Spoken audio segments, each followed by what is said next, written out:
Welcome to Wonderland, the podcast where I go down the rabbit hole to research things you may be curious about. My name is Ami, and I'll be your guide on this trip to Wonderland. Hi there, my Wonderlings, and welcome back for another episode of Welcome to Wonderland. I'm really excited because today I have with me John Kocsis Jr., the voice of the Columbia Fireflies, author of Play-by-Play from the Minors, profiles of baseball broadcasters from Scranton to Yakima, and clutch bowler, if I'm saying so myself. So, welcome, John. Well, thank you for the introduction and for overestimating my bowling skills to everyone watching. So what was I wondering about this week that John could provide us some insight into? I wonder. I wonder. I wonder. I wonder. I wonder. I wonder. I wonder. I wonder. I wonder.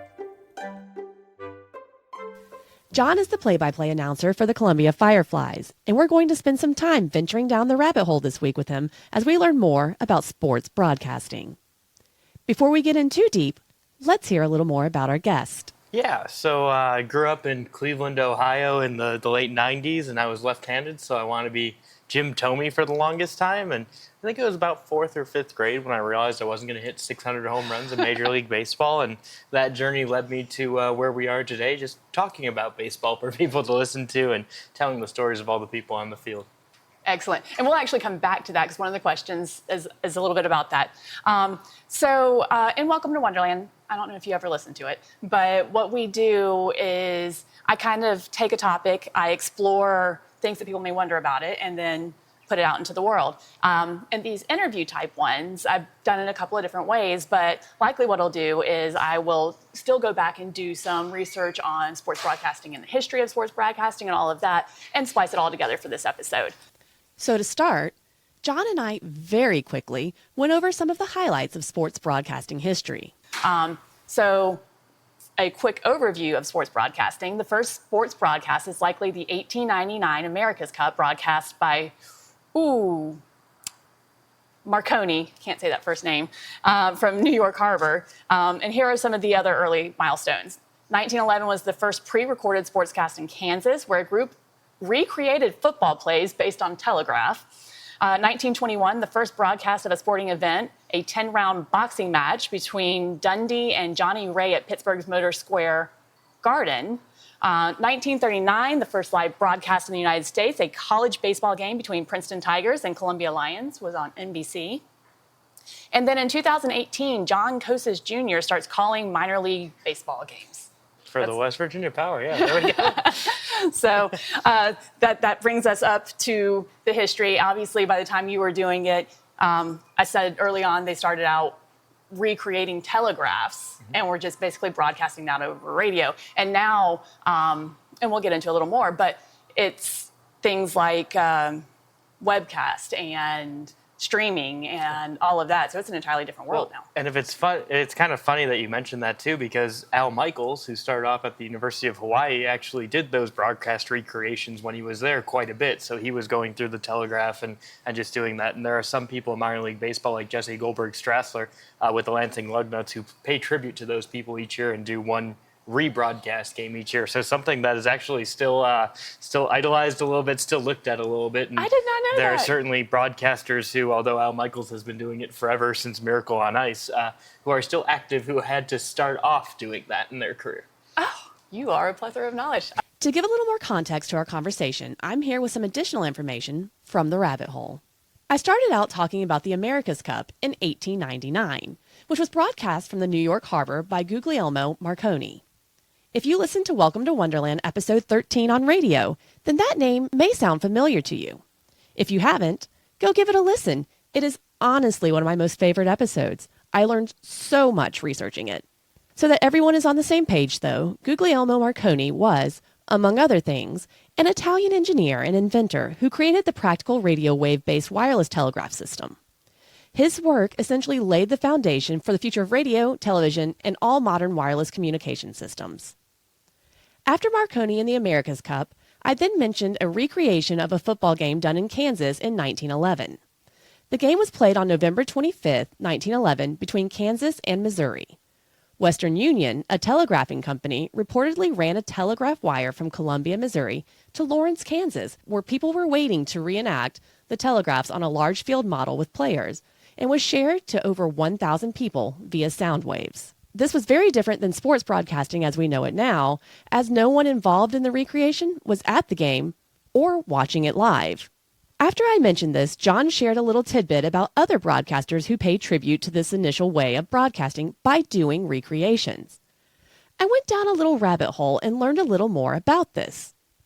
John specifically mentioned Al Michaels, but Google also told me about Les Kiter, who did this for the San Francisco Giants so well between 1958 and 1963 that many fans didn't even realize he wasn't covering the action live. But perhaps the most surprising thing I found while in this rabbit hole was that prior to his time as the 40th President of the United States, Ronald Reagan worked as a sports announcer for WHO Radio in Des Moines, Iowa. He called Chicago Cubs games, "Go Cubbies."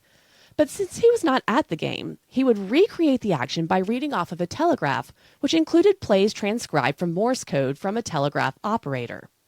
There's a popular anecdote that is included with Reagan's time in recreating Chicago games from a June 7, 1934 game against the Cardinals. Apparently, it was the ninth inning, and the two teams were tied 0-0.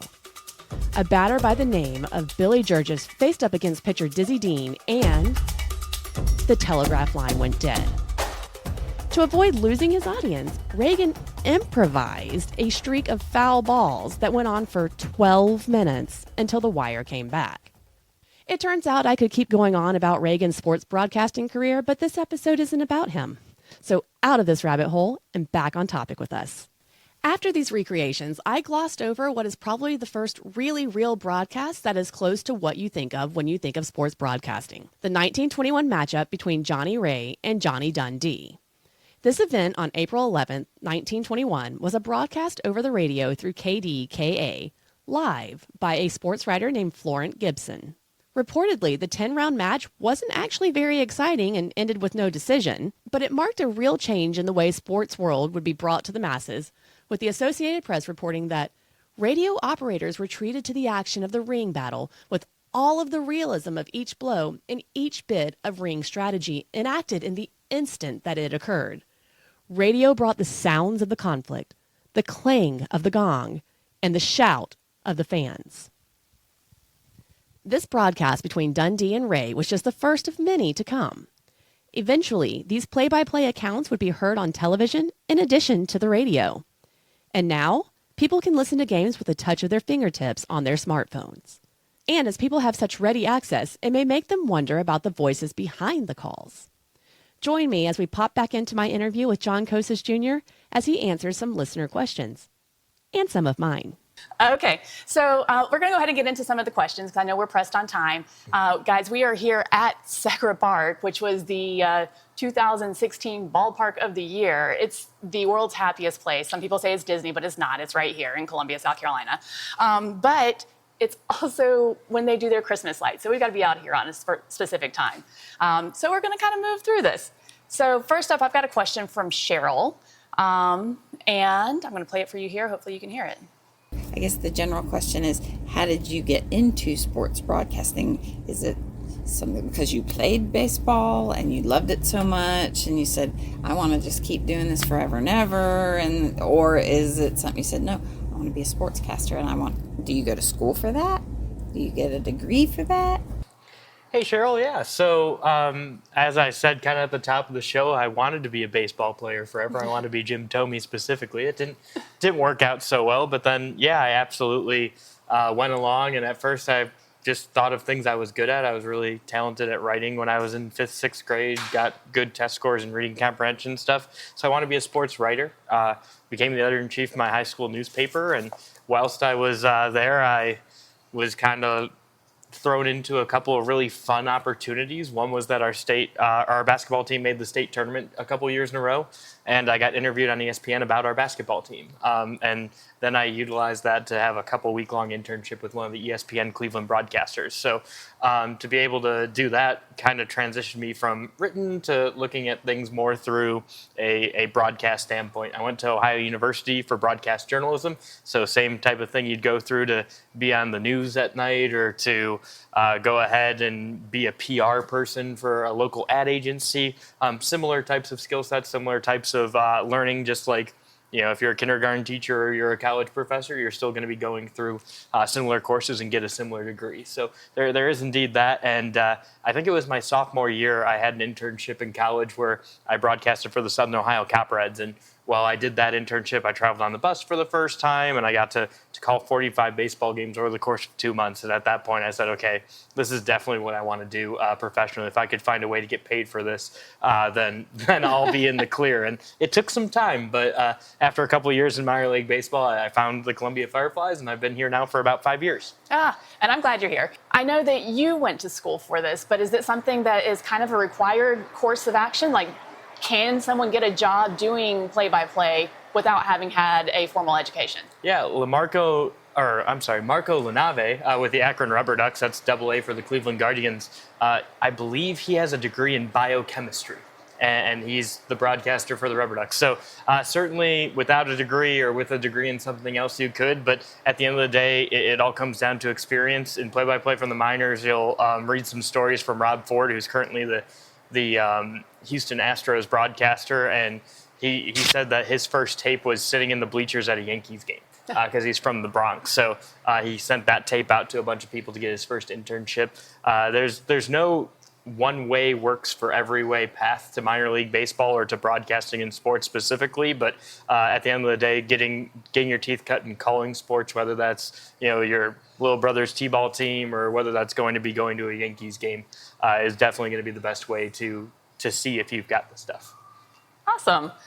So our next question here is from Blair in Spartanburg, South Carolina. This is Blair's question. What is the biggest challenge being a sportscaster? All right, Blair, it depends on how you want to look at it. I mean, getting into the field is really tough, right? So if you're looking at baseball specifically, there are 120 minor league teams. Not every minor league team has a broadcaster. And there are probably about 150 to 200 jobs circulating around Major League Baseball between, the 30 radio crews, the 30 television crews, and then the network crews that cover those games. So you're talking about in the country, there are 350 baseball play-by-play jobs. And you've got one of them. Right, exactly. And so what's funny about that is when you look at like what a winter meetings used to look like before they stopped in like 2019, there'd be 500 college graduates who are like, okay, I want to get my first job being a play-by-play voice in baseball. So there are plenty more people than positions available for it. Sometimes it's not even a skill aspect as much as it is a who do you know? So getting in the door is certainly a very large challenge, but then once you're already in the chair, the big challenge is staying prepared, right? Especially in today's digital information age, everyone knows everything, right? Like you can look down on your phone and you can see someone's batting average, slugging percentage, home runs, all notes on their career and stuff. Whereas 30 years ago, everyone just trusted that the voice of God was going to tell you what was right. So now people certainly have to be a little bit more prepared, so that way you don't mess up someone's story or anything like that. So is that what you do? Like, do you have to pull out your phone and be like, this is Joe Smith who, whatever? Because, we've talked about this before. And you've got all of the statistics. Baseball is big on statistics. They'll be like, this hasn't happened since it rained on a Tuesday in April in 76 years. Will it happen tonight? So, certainly people don't just have that in their head. Do y'all have that in your head? There are certain things that you have in your head just because you've looked at them recently or something like that. But every day I put together a stat pack that's just got the gaudy numbers of each player on each team. And then each day I put together game notes, which are more of like the story of the Columbia Fireflies going through game by game. And it takes about an hour and a half to update those each and every day. And some of those are what's your record on a Tuesday? What's your record when you're wearing this jersey or that jersey? Or, all those silly things. So that way you can say, man, when this team wears the Blues this year, they're terrible, right? They're 10 and 35. Well, that doesn't happen if you don't write down what happens every time they wear the blue jerseys. So that type of stuff just comes from, again, that preparation. And for me, a lot of that comes through game notes and through statistical packs. So that's where your writing background, I assume, is very helpful in being able to provide that color to all of that and not just be like, they win when they wear blue, they lose when they wear white. Yeah, absolutely. Being able to be a storyteller is super important because I think anyone could talk into a mic, right? It's being able to make it interesting through the art of storytelling. Yeah, I'm going to agree with that. So to keep things moving along here, and speaking of things that, knowing what to say, this next question is from Jenny in West Columbia. What do you say when you have no idea what just happened? That's what I want to know. Like you went to the bathroom or something. Maybe they don't get bathroom breaks. That's a good one. Yeah. Do you get bathroom breaks? All right, so two-part question for you on that one. I guess we'll start with the second half because that's easier. You don't get bathroom breaks. So I pre-record my pregame show, and I always go to the bathroom during my pregame show. If you got to go in between innings, you got a minute and 15 seconds. So you got to really hustle down there. How far is the bathroom? The bathroom for me is, I think it's like 45 steps. So Okay. It's not super far, but you certainly have to hustle to get back before anyone notices. And then as far as like, what do you say when you don't know what to say? Sometimes it's okay to say you don't know, right? Especially if it's, an injury or something like that. So if you see someone all hobbled up on the ground and you're not sure exactly what happened, just wait. Just say, hey, like, clearly this person's hurt or this person's injured in some type of fashion, but medical staff's looking at it. We'll provide updates when we can. Because the worst thing you can do is say false information, because if people aren't staying tuned in, it's obviously gonna hurt you a little bit. If you say false information, then they're talking to other people, whether that's their family, their friends, or maybe, it is a news source that's tuning in and they go, oh man, prize prospect gets injured and you said it looks like he broke his foot. Well, if it turns out that he actually hit his leg and it's just a bruise and it's nothing to do with his foot, now Right. that's incorrect information circulating. So it's okay to say you don't know. And then I know a lot of people have setups. So like Joe Buck's big setup that he uses is when someone throws a pitch, a lot of times he automatically says the batter's name. So batter swings. And that gives him enough time to, okay, I'm going to judge how far that fly ball is going to be. So if you're talking about the Freddie Freeman home run chase during the World Series and during the NLCS, right? So the time it takes him to say Freddie Freeman, that ball's already halfway to the outfield fence. So then he can really be dramatic about it and he can say he clobbered the ball or whatever. It doesn't sound like you're taking time to judge it. Right. Okay. So is silence an option? Silence is a huge option. Vin Scully was maybe one of the best at using silence. After Hank Aaron hit his home run to pass Babe Ruth, he was silent for 35 seconds. Let the crowd speak for itself is what you say a lot of times. So in a lot of my calls, if it's like a walk-off home run or something, I'll say what happened, and then I'll let the guy, round second or round third and let them go that 90 feet. So that way you can hear the crowd screaming, because the crowd screaming is going to tell people way more about excitement than me screaming by myself. Okay. So I don't know which way I want to go with this. I've got a couple of questions from Blair still. And she asked you one of the earlier ones, and two of them kind of lead up or lend into what we're talking about here. I'm going to go ahead and go with this one. She wants to know about catchphrases. So, Do you have any special catchphrases you like to use during your broadcasts? So the one that's kind of stuck early on is I say elevate and celebrate when someone throws a high fastball past a swinging bat.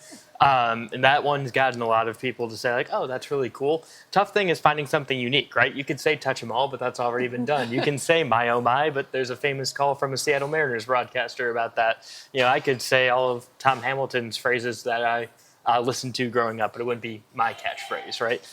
So there are certainly times I nod to other broadcasters and kind of use their phrases, but I certainly I try to just tell the action as accurately as possible. And if something sounds really good, I'll use it multiple times. Then, like elevate and celebrate, sometimes it becomes something that's kind of like a catchphrase. So do you try them out? Like one of them, you're like, you throw something out there and you're like, oh no, that did not land. Well, you think about it, like if a guy has a good season at this level, he gets 100 strikeouts. You've got 15 pitchers on your team. So you've got 1,500 strikeouts to call. So if you're like, man, I really like how I said that, then maybe you bring it back or you try something a little bit different. And then I think it's more of like a don't force it and just develop it type thing. Okay, yeah, that makes sense.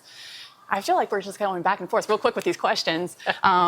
So I'm sorry, listeners, for that. But we're going to go ahead and go with Blair again here. What's the most exciting moment you've called in your broadcasting career, and what made it so special?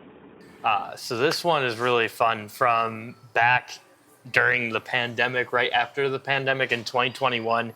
We had to do our 4th of July game on June 26th because of all the weird stuff that was going on. The Fireflies had never had a walk-off home run before, and this kid from the Netherlands comes up to the plate named Daryl Collins, 19 years old, had 3 or 4 home runs that entire season, and hit a walk-off grand slam in the 10th inning to beat the Myrtle Beach Pelicans in front of the only sellout crowd that year, and it was reduced capacity because all the pandemic stuff, but it really felt like baseball returned that night. So walk-off grand slam obviously is about as exciting as it can get. It's extra innings, which means it was a close game the entire time through, but then to be able to do that, in front of a loud crowd for the first time in 600, 700 days at that point, it really was special. So the lefty Collins steps in. This is the situation every little kid dreams of. Extra innings, bases loaded, a tie ball game. 19-year-old out of the Netherlands getting to live a dream professionally in his 2nd professional season. Right throws home, and that's lifted to right field.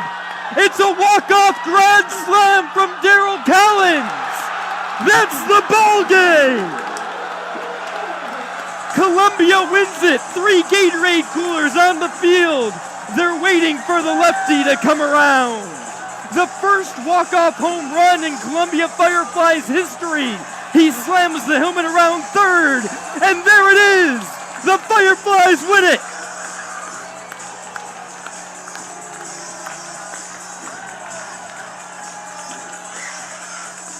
Holy cow! Daryl Collins with his 3rd home run of the season. That was special, and I'm so glad that that's the story that you told, because Blair was actually at that game. Oh, that's awesome. Because she's my sister, so that was her first game here. I brought her down to go see them and my niece Haley, and we sat right over here.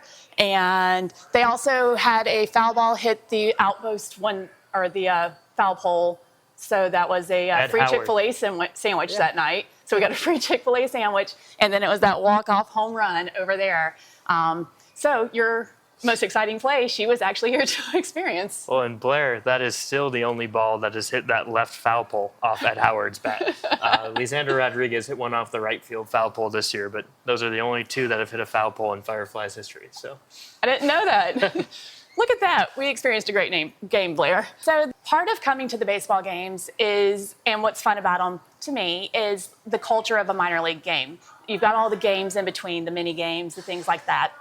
And in your book, you talk about some of that stuff. Tanya Harding, and we've had these conversations. But Cheyenne from Irmo Now has a question about the activities. They are not her favorite. okay. So Maybe. Because I personally have always wondered why in the world there are so many activities in between all of, the game. They've always got to bring something out. They've got to have people doing stuff. I mean, it's entertaining, but I'm also kind of like, why do we have to be entertained 24/7 during the game? I mean, I know they probably can't answer that, but maybe they have an opinion on it. Because, I just want to watch the game. I don't care to pay attention to all that other stuff. so what do you do in between innings? You chit-chat about the game, or you chit-chat about other things. It's like a break. Yeah. Or you go use the bathroom, go get another beer, Well, Cheyenne, you're a baseball traditionalist in the best way possible. 30 years ago, you would go to a game and there would be nothing, right? People got upset when you did the wave 30 years ago. Really? But kind of as we've introduced more and more of these things as an industry, I really think it's helped people come to like it. And I think the big thing is to remember that The average person that comes to this game is a family of 3 or a family of 4.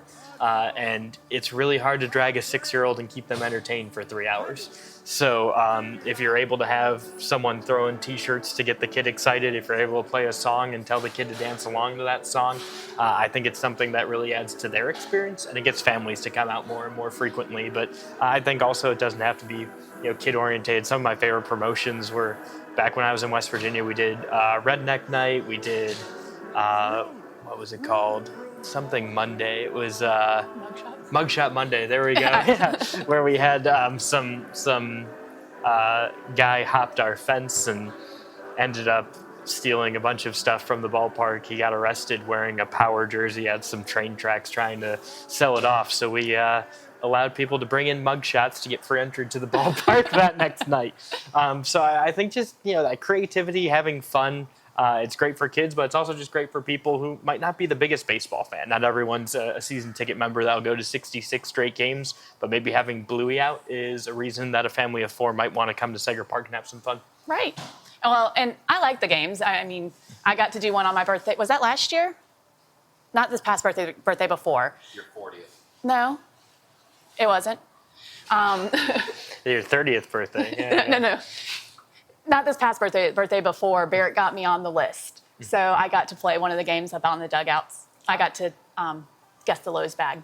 Oh, there we go. So that, I was pretty excited and unfortunately I picked it first and I was like, oh, I know what this is. Like, I can feel that this is the winning bag. And, like, obviously the fun of the game, I'm supposed to be like, let's go with a different one. But I'm like, but the different one's the losing bag. So I was like, I'm going to keep it. And so then I got my chips and salsa and popcorn or, whatever's in the bags. Big win. Big win. Big winner.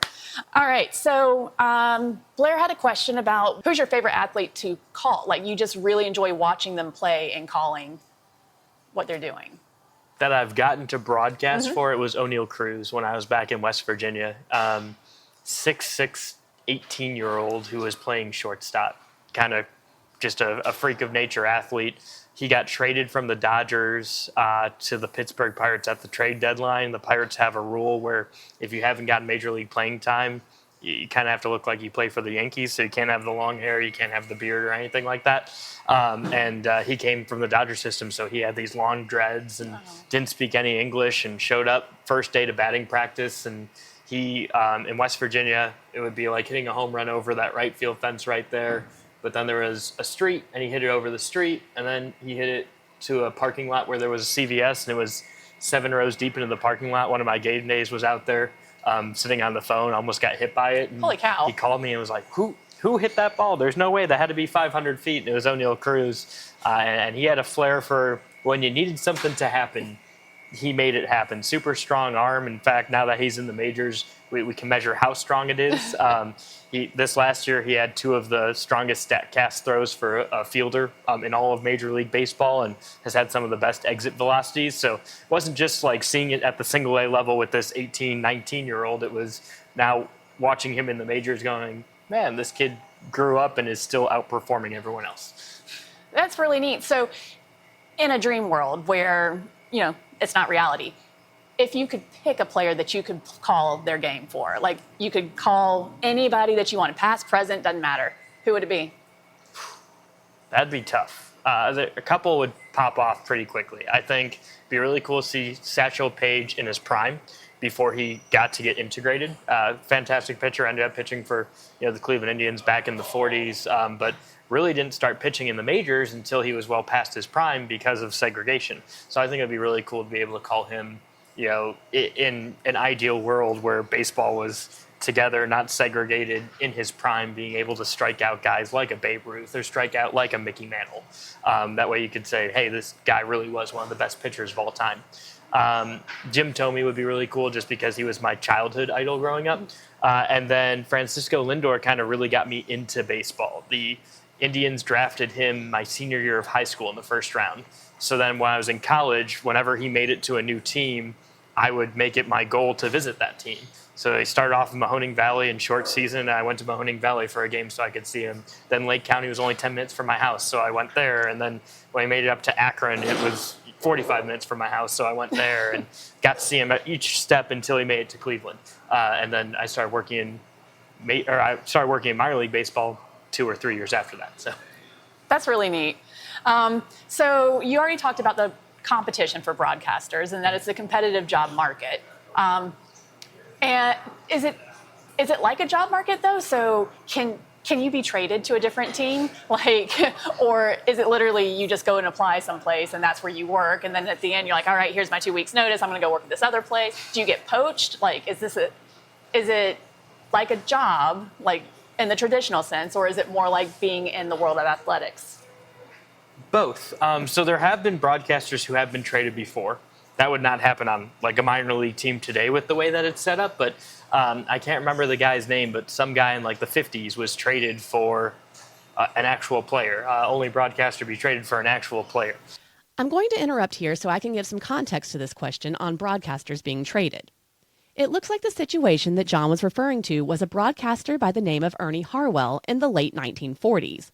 Harwell was calling for the Atlanta Crackers, and GM and part owner of the Brooklyn Dodgers, Branch Rickey, was impressed with Harwell and believed he could be a substitute for Dodgers announcer Red Barber, who was apparently suffering from a bleeding ulcer. In order to get the Crackers to agree to let Harwell break his contract so he could call for the Dodgers traded catcher Cliff Dapper to the Crackers. I also came across several other very bizarre trades that have happened in baseball history, but since this episode is about broadcasting, I'll save that for a 2025 episode on baseball. So back to our regularly scheduled programming. So that has happened. It wouldn't happen in 2024. But it is similar to a job market. I apply. I've had people try to poach me before. I'm not going to say their team names publicly, but I've certainly had people say, hey, this offer's open if you'd like to leave X spot or Y spot. And back when winter meetings was a lot more popular prior to 2020, it was kind of like a 4-day Hunger Games. They used to just fly everyone in. So every major league team and every minor league team had executives out there. And so they would have all these people kind of fly into Orlando or Nashville or DC or Vegas or whatever. And for 4 days, every job opening that could be made public would be made public, and all these people would interview against each other. And I think when I got my Hagerstown, Maryland job, my interview was 2 a.m. or 3 a.m. in a sports book, and we had some beers. Or I was very concerned for you at 2 a.m., but if it's over a beer, it's fine. Yeah, and then I've had a job interview at 9 a.m. where they had it at a bar and you had some beers. Winter meetings, there just wasn't a time. It's like vacation Beers time. all day long. Yeah. Got it. Or like in DC, I remember this guy invited me to an oyster bar for an interview. And I went to the wrong oyster bar. And then I went to another one and he was sitting there and he was like, okay, well, here's where we're at from like a drinks perspective. He's like, you got to play catch up. So it was almost like doing the airport test where people are like, okay, not only does your real work, not only does your resume work for me, but we work 15-hour days in the summer a lot of times. So is this going to be someone that I can enjoy hanging around when we've got 6 straight days in the summer and we're here from 10 a.m. until 10, 11 p.m.? Or is this going to be a stick in the mud? So you're not a stick in the mud? Hopefully not. He's not a stick in the mud. I've known John for a couple years now. All right, so I know we're getting close on time. I'm going to start wrapping this up. We started out kind of talking about where sports broadcasting started. Mm-hmm. Where is it going? That's a great question. With a lot of the regional sports networks going bankrupt and seeing deals like the Amazon deal for Thursday Night Football have a ton of success, I certainly envision it being on streaming more, but then how do they monetize that is going to be a fantastic question. You're seeing a lot more physically branded things now. So the baseball helmets that said Strauss during the playoffs, like that was, from what I understand, a very, very lucrative partnership deal. But if you look at baseball in like 1950, you made money off of hot dogs and beers. Today, in-park revenue is less than 30% of a baseball team's total revenue. Most of that revenue comes from social and broadcast rights. So the Yankees being able to sign guys like Aaron Judge to super long contracts, or wherever Juan Soto ends up signing this offseason, that's probably going to be because of a team's broadcast revenue or because of something cool they've done on social that's allowed them to monetize social a little bit better through their digital revenues. So it's less about like, hey, let's make sure we've got 35,000 people in the park tonight spending $75 on a ticket and $50 on whatever, and more on, hey, can we have a $300 million broadcast deal this year? Right. So the real thing about it is when you're switching from cable and that guaranteed money, because cable packages work where, if you have an $80 cable bill, $2 of that's going towards CBS, and then CBS pays the NFL $1 of that to guarantee their Right. games or whatever. So now when you've got streaming services, they're probably going to be paying per event. Is that going to be more lucrative or less lucrative is the real question. So breaking away from my chat with John again to talk about some of these numbers. Major League Baseball reported $11.34 billion in revenue in 2023, or about $378 million per team. As John indicated, revenue for the MLB is generated by several sources, including broadcast rights, merchandise sales, ticket sales, and sponsorships. According to Statista.com, the annual value of MLB TV deals in the U.S. for 2024 totals around $1.84 billion. In researching this part, I ended up with a very interesting Forbes article, which was breaking down the most valuable teams of 2024. I won't get into some of those numbers so as not to stray too far from our current rabbit hole, but since such a large part of revenue is from broadcasting rights, much of the information in the article is relevant to our subject. According to this article, the local media rights for many MLB teams are under serious pressure. Forbes reports that, as an example, the Arizona Diamondbacks and San Diego Padres both received less revenue than expected from their regional sports networks, or RSNs, after Diamond Sports went into bankruptcy and the MLB took over their local rights. The article goes on to talk about while there is decline in the revenue from some of the RSNs, there are some individual franchises which boast really lucrative media deals. The Los Angeles Dodgers, with their $8.35 billion deal over 25 years until 2038 with Charter, and the Phillies, whose deal with Comcast MCCSA-owned NBC Sports Philadelphia is worth $5 billion over the next 15 years until 2040. I'll link this article and more on the website if you'd like to really dig into some of the numbers from 2023. But for now, back to my conversation with John. We are now kind of to the unscripted part. There we go. So we talked about the fact that you probably won't be traded. Probably doesn't happen at this level. Right. Unless I really fall off, well, whatever the kid from The Rookie did, right? If I break my arm and start throwing 99, maybe I get traded to the Yankees. We'll keep an eye out for that. So what does a future look like? So you started at the single A level. We're here at single A. Before this, you were at single A. Yeah.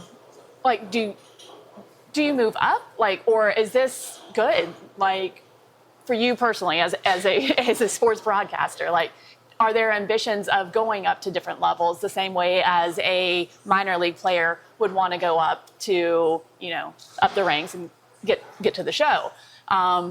Is that the same thing for someone like you? Yeah, the same and different, right? So the same of the higher you go, the more people are going to be watching, the larger market it typically is, right? Like Indianapolis is certainly a larger market than Columbia, right? So, or even Charlotte, since that's the closest AAA team to here.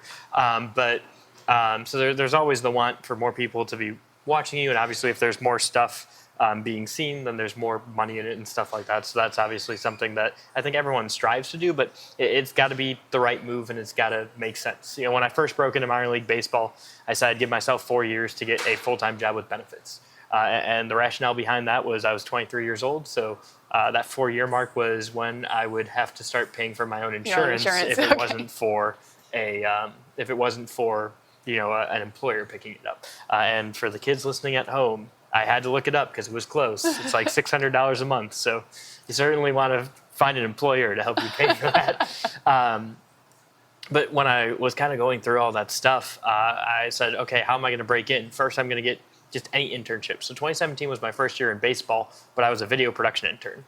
2018 was I said I want a broadcast-specific internship, right? And at any point, if I didn't hit these goals, I was saying, okay, maybe it's time to look back. I remember, like, straight out of college, I had a couple talk radio job offers. I had an MMJ job offer, but I specifically wanted to try the baseball thing. So I said, okay, let's try and get through and get to this broadcast-specific internship, which I got after having the foot in the door in West Virginia. So that's why I spent 2 years there. Then I said, okay, well, I've learned for 2 years. It's time to see if I can run the show by myself. So I went from a team that drew like 1,500 a night, 1,600 a night to the Hagerstown Suns, who no longer exist. They drew like 150 a night.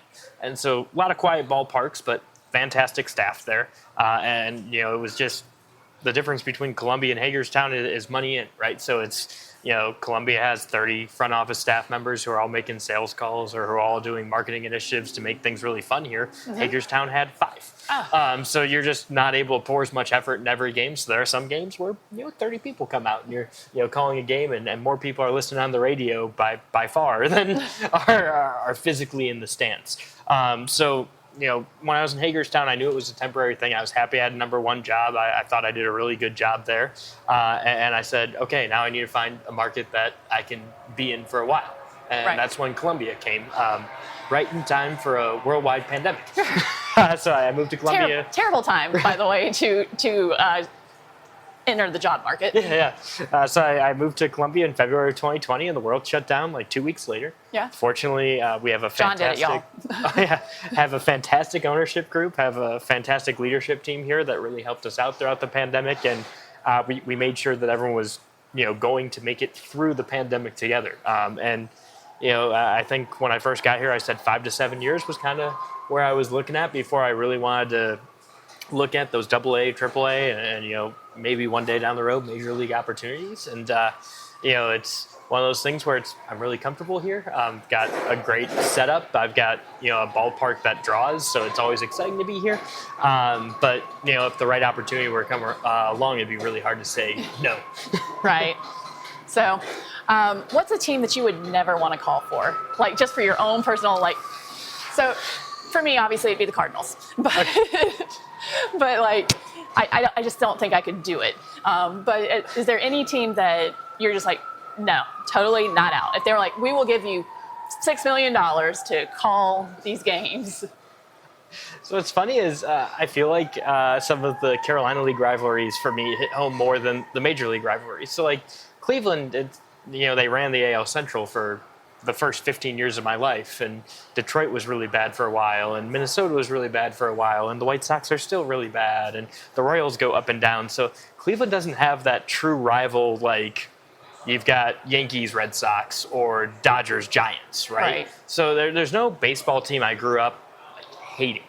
And I think now I honestly watch a lot of baseball, and I'm looking for guys that I've called before, wherever they may be, because it's not just Pittsburgh, Washington, and Kansas City, right? Like Walter Pennington got traded to the Texas Rangers this year. So, you know, like if I can see one of my former guys playing at the major league level, and it's, you know, 9 o'clock at night, Fireflies are done, I'll pop it on MLB TV and, you know, root for that guy specifically. So I don't think I have like a major league team that I wouldn't call for, but I think there are certainly some like minor league situations where I just wouldn't go there. You know, there have been a couple places that have offered me a gig where it's just like, man, that would be so much more difficult than what I have currently in Columbia. So, guys, John wrote this book called Play by Play from the Minors. We talked about it a little bit at the beginning. I have started reading it. Not this copy, though. This is a copy that is a giveaway for one of you listeners. We'll post details on social media and everything. It is signed. Look at that. And it didn't even get signed today. This got signed on December 7th of 2023 because I bought this at your book signing at All Good Books. And just, we never have done this episode yet. Anyway, so I've got it here. But in this, John profiles, how many? 7? 13. Oh, okay. 13 different broadcasters.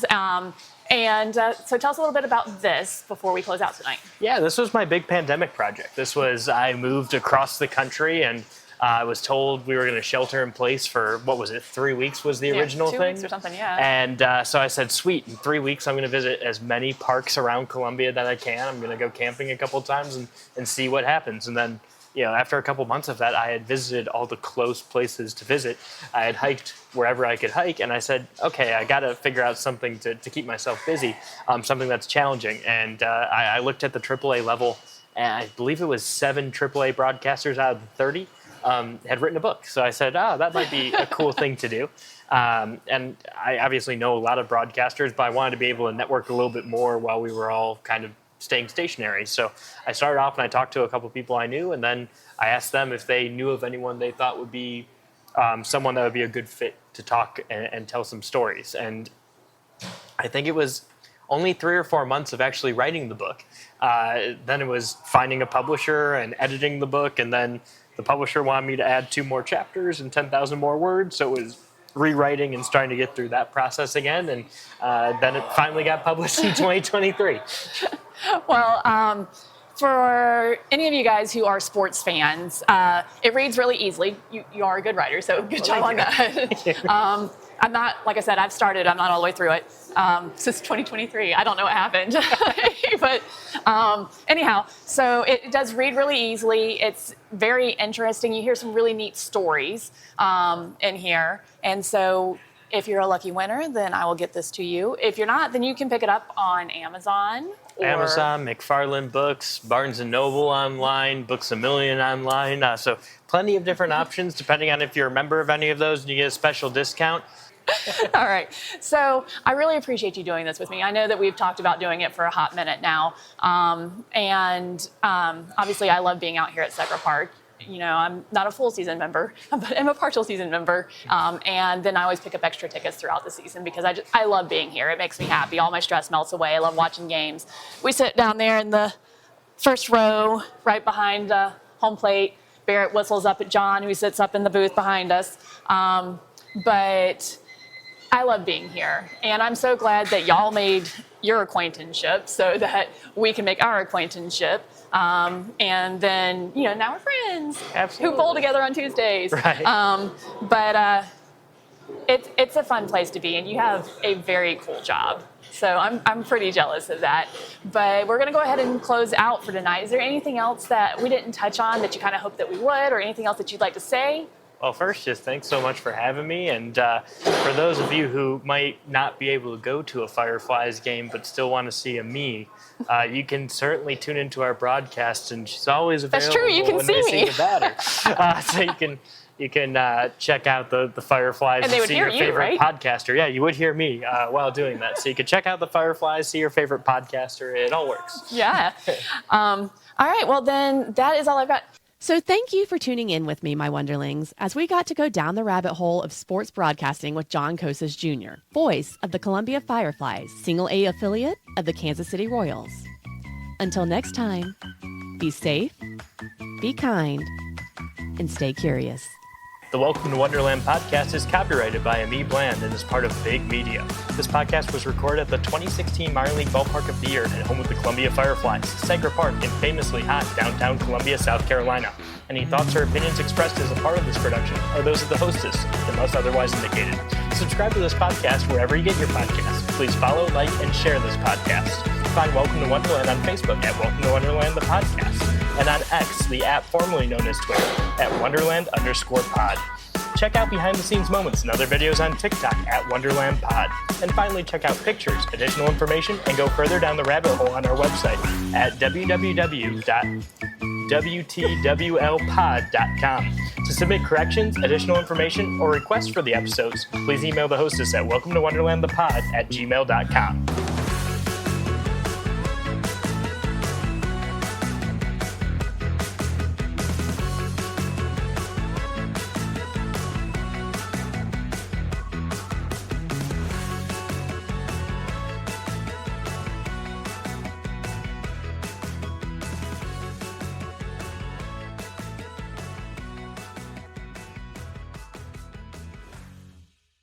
I can't even do that, and I read it every single time. He didn't stutter on a gnat flew in my eye.